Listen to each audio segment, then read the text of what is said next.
Hi everybody and welcome back to my YouTube channel. You may, if you are a regular viewer of my channel, see that I'm in a different location today. I'm on a bit of a spinny chair with my Disneyland Paris, a little bit of Mickey there, look at that, and my Disneyland Paris blanket. And the reason I'm here is because, strangely enough, today it's very, very dark outside. And sitting normally in my room, it's not great for light because we live next to a church and the church tends to block out all of the light going into my bedroom. But because it's overcast today and very, very dark, as you can see, look at that, it's not great weather today. So because it's very dark, I've changed location to have these big French windows here to give me a little bit more light. Otherwise you guys might be struggling to see me. But those of you who have been on my channel before will know that last week I started a new vlog series. It was the Ultimate Disneyland Paris Guidebook. Today is chapter 2 of our guidebook and we are going to Fantasyland. Now today I'm wearing my chip jumper. This is from Primark. Very, very cute. I chose it because it's Beauty and the Beast and the princesses are very much associated with Fantasyland. And I've got a little bit of princessy makeup on today. I've got my little my false lashes, which are from unicornlashes.co.uk, and everything else that I'm wearing is from Boots, so it's all drugstore makeup. But my lashes are unicorn lashes because I know a lot of people are saying, where'd you get them from? Now, to kick us off, we're going to start with the attractions. The attractions in Fantasyland are very popular, but people would usually class them as things that kids would enjoy. So there's lots of slow rides, lots of rides themed on the films, so lots of things that children would enjoy. Now the first attraction that we definitely need to talk about is the castle. Now some people class that as a Main Street attraction, but I would class it as Fantasyland, just because it backs out into Fantasyland and there's things inside it that are very princessy themed, really goes with the theme of Fantasyland.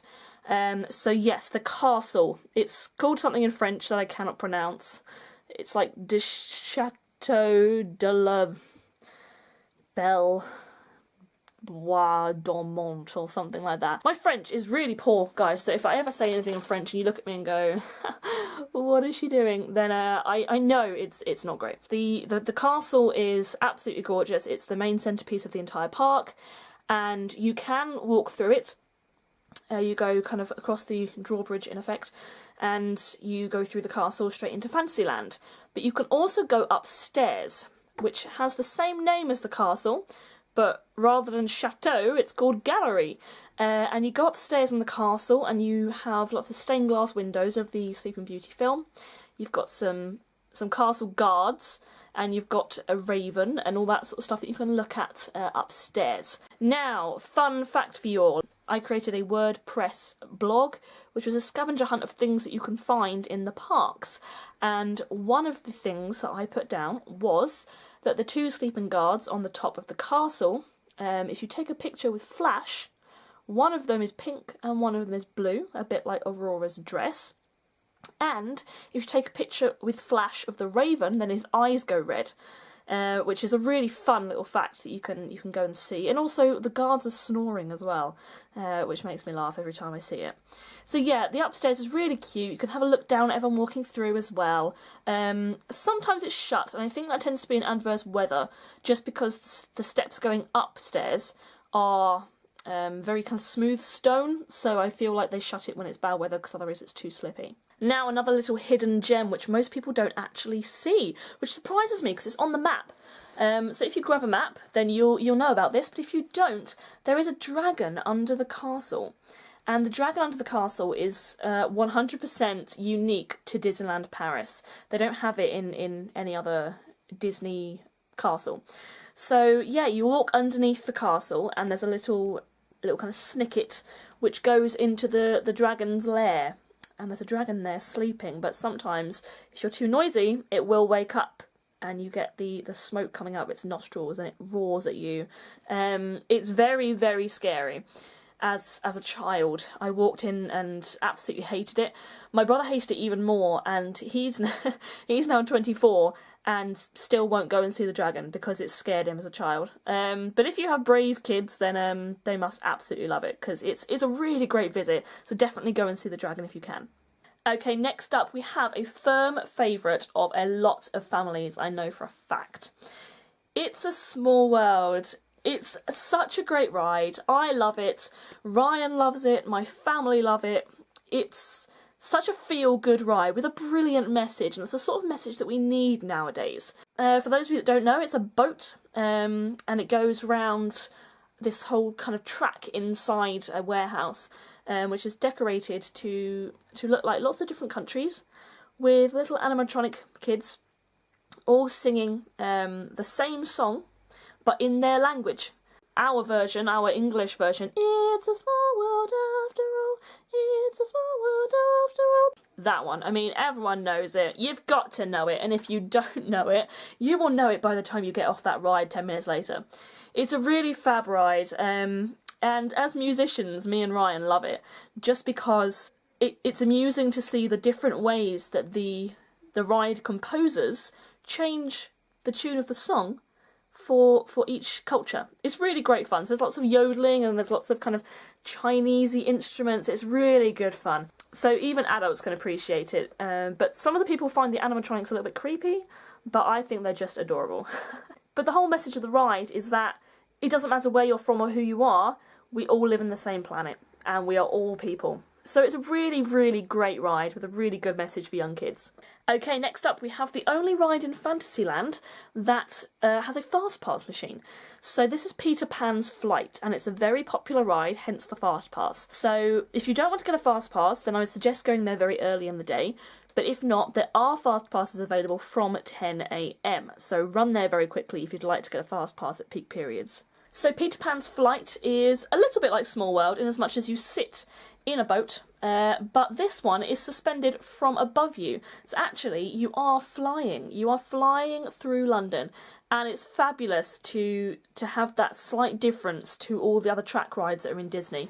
You have something that's suspended above you, so your ship, your pirate ship that you're actually sitting in, is flying. Wonderful, wonderful experience. So you go through the story of Peter Pan, basically. You fly through London, you fly over Peter and Wendy and the boys and Hook and Smee, and they're all getting attacked by crocodiles and sword fighting, all that sort of stuff. So you go through the story of the film. But the best bit for me is right at the beginning when you're flying through London. And as you fly over London, you see Big Ben, you see all the roads, you see the tiny weeny little cars, and as you turn that corner, you end up being engulfed by all this black and all these shining lights, and it basically just represents you going through a starry night, and it's absolutely gorgeous. You're flying through the night, and it's really thrilling as a ride. Thrilling not as in like roller coaster thrilling, but thrilling as in childhood thrilling. It's magical. It's a really magical ride, so it's not a surprise that it's a fast pass ride, because I would say it's one of the best ones in Fantasyland. So the next two rides I'm going to lump together as one section. So this is the Pinocchio ride and the Snow White ride. They are both right next to each other, and they're both very similar. Along the same lines of Peter Pan, they tell the story of their respective films. So the Voyages of Pinocchio, you sit in a little carriage, and it's a tracked carriage, a bit like you'd get at a haunted house in a fun fair sort of thing. There's a track going around and you follow it. And you just go through the story, and there's animatronics, there's little projections, there's lots of things going on to tell the story. It is in French, but if you already know the story, it's quite easy to follow. You've then got Snow White and the Seven Dwarfs. Same thing happens, you sit in a carriage and you go through the story of Snow White. Now, out of the two, I don't know which one I prefer, but I would say, if you have small children, that actually they're quite dark, things do make you jump, and they are quite terrifying. I mean, as a grown adult, if I have to sit in the back seat, I do spend most of the time looking behind me because it's a little bit creepy. There's, in Snow White, there's big trees that kind of cave over you in the dark forest, and in the Pinocchio one, you go into Pleasure Island, and lots of funfair things are making you jump, and things are a bit creepy, and there's donkeys, and yeah, they are slightly terrifying as rides go. But it does warn you on the Disneyland Paris website that it could be scary for small children. Okay, now to another ride that's always quite busy, but does not have a fast pass. This is Dumbo the Flying Elephant, and it's a classic Disney ride in most Disney parks. So you sit in your very own elephant that looks like Dumbo. Each one is a different colour. You pick your colour, you go sit in it, you strap yourself in, it gets lifted up, and you just go round in a circle for about 2 or 3 minutes, and then you come back down again. But you have a little lever in your elephant, which if you push it up, you go up, if you push it down, you go down. So you can just go up and down if you want to, as well as going round and round. In effect, that's the ride. But the pull for me of going on Dumbo is the fact that when you get to one particular point in the circle that you're going round, you get a really beautiful shot of the castle. And it's really good to take pictures and videos in. But yeah, there's lots of nice views of Fantasyland if you go on Dumbo. So I would recommend doing it, if not for the ride, then for the views. So Alice's Curious Labyrinth. Now, having seen pictures and videos of the Shanghai version of this attraction, I'm slightly jealous because the Shanghai attraction looks insane. But this is the kind of traditional Alice's Labyrinth. And it's really good fun when you're a child. When you're an adult, you get too tall, so you end up knowing what's coming around the corner anyway and which way you should be going because you're tall enough to know, which is a little bit of a shame. But I've heard that they are sprucing it up anyway to hopefully make the bushes a little bit thicker and so that you don't really know where you're going, which is the point of the labyrinth. But the whole point of the labyrinth is you walk in, there's lots of signs saying this way, that way, up, under, over, down, all that sort of stuff. And it's confusing, it's supposed to make you think, which way am I going to go? Am I going to start left or right? And the aim is to get to the Queen of Hearts castle in the middle of the labyrinth. Once you get there, there's a castle you can go up, there's lots of different steps and lots of different lookouts.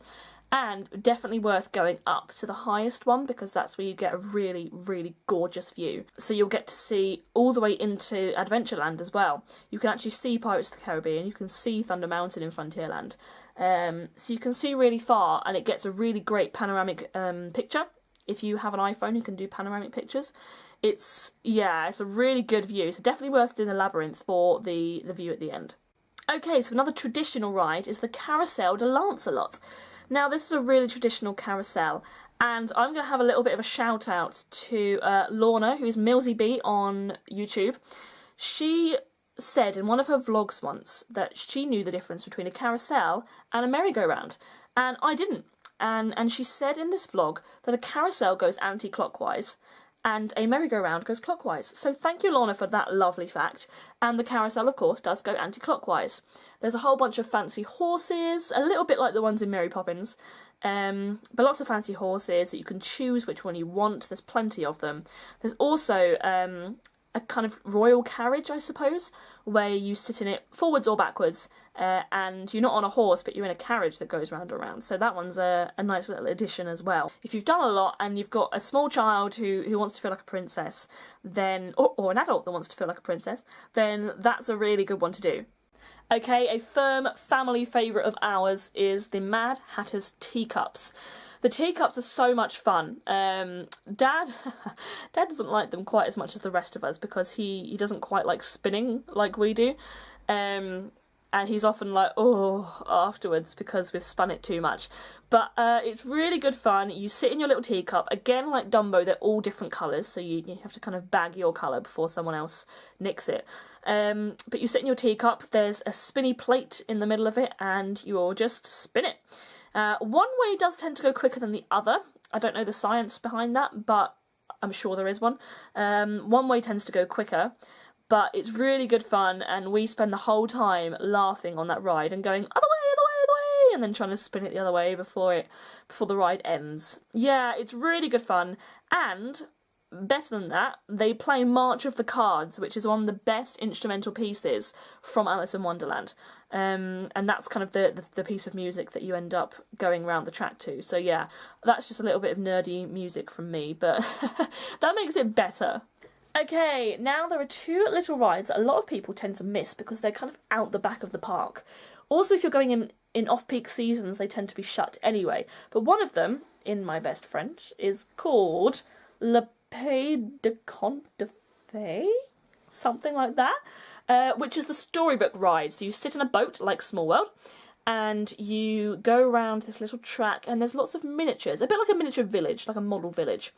Lots of miniatures of films. So they're not all Disney. There's Wizard of Oz and Peter and the Wolf are both in there as well. Why? I'm not sure. If you do know, let me know. But there's things like Little Mermaid and Beauty and the Beast and Aladdin and things like that as well. So you've got a good mix of films, and they're just playing the music from the films as you go past it, and you go into the Cave of Wonders and all that sort of stuff. It's a nice, sweet little ride. Again, if you're kind of a bit tired going on that one, it's quite a long ride, and you get to sit down and have a nice, relaxing stroll through the Disney archives. So yeah, it's a really nice little ride. So next to the Storybook Ride is one of my favourite Fantasyland rides, which sounds really lame when you say it, but it's Casey Jr., which is the circus train from Dumbo. And it's not really a roller coaster, it's just a slightly faster train than usual. And actually, it's good fun. It's really good fun. It's playing the song, Casey Jr. is coming round the track with the smoky snack. It plays that the whole time. You go round past the Storybook Ride as well, so everyone waves at each other, and it's really cute. It's very magical. And actually, last time I went on Casey Jr., I went in the back, so you go backwards, and actually, it was kind of thrilling. Which, Casey Jr. isn't usually thrilling, it's usually just good fun. But actually, going backwards was a little bit weird because you weren't sure where you were going. So yeah, that one's good fun. As per Frontierland last week, there's also a theatre at Fantasyland, which is out near the back of the park, which is right next to the Fantasyland railroad station, which I talked about last week in Frontierland. So the railroad station is also there. And it's right next to Meet Mickey Mouse, which is Mickey Mouse's own little place to do a meet and greet. He's very, very popular to meet because he is, the big boss man. So he has his own little meet and greet, which is at the back of Fantasyland, next to Toad Hall Restaurant. So it's kind of just behind Dumbo the Flying Elephant if you've been before. If you've not, then you know it's behind Dumbo. Dumbo isn't very easy to miss, so Meet Mickey Mouse is just behind Dumbo. And last but not least, there is the Princess Pavilion. Now, the Princess Pavilion is self-explanatory, really. It's where you go to meet the princesses. So, like Meet Mickey Mouse, a lot of people want to meet the princesses. So every day there are 2 princesses in the pavilion, one in the morning and one in the afternoon. I believe it's 10 till 1 and 3 till 6 or something like that. They usually announce it in the beginning of the day and say this is who's here and this is who's here later. And it's usually someone like Cinderella, Ariel, Aurora, Rapunzel sometimes. Occasionally I've seen people like Merida there and Tiana, but they're less obvious and less popular. So yeah, you can meet princesses there, but the wait is always huge. So get there very, very early, either in extra magic hours or just afterwards. Otherwise you are going to very much struggle to meet a princess. Okay, so moving on to dining. I've just mentioned Toad Hall Restaurant, so I'll start with that one. That one is famous for getting the double fish and chips.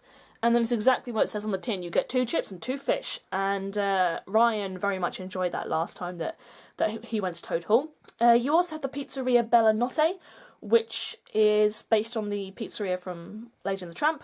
And again, pizzeria. You get Italian food, and there's a nice little courtyard in Bella Notte, which I've had an interesting fact about before, but the little grey bits of concrete on the floor in the kind of mosaiced tile area outside, they're actually from a wall in the California part that was knocked down, and they actually shipped parts of the wall over to Paris to put in that mosaiced floor.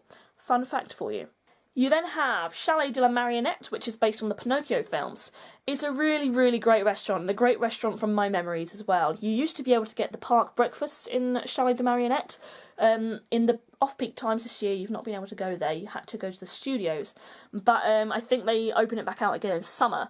But it's really great as a restaurant, and it's got a lovely little drawing of Figaro on the way out above the exit sign, which, again, I have a story about that too. As you walk out, you see him with his little thumbs up holding a pink ribbon. And it's because in one of the other parks, I think it was California, they ended up putting the exit sign too far to one side. So in order to make it look like Figaro was trying to help out, they drew a picture of him with a pink ribbon pulling the sign back to where it should be. So the funny thing about Paris is the fact that because they got it right first time in Paris, they put a little picture with Figaro with a pink ribbon with his thumbs up to say, we got it right this time. So that was a fun little fact for you about that restaurant. The Chalet de la Marionnette is described as Bavarian food, so there's kind of some strange sausages and that sort of stuff in there. So the food I'm not overly fussed about, I just love the idea of the restaurant.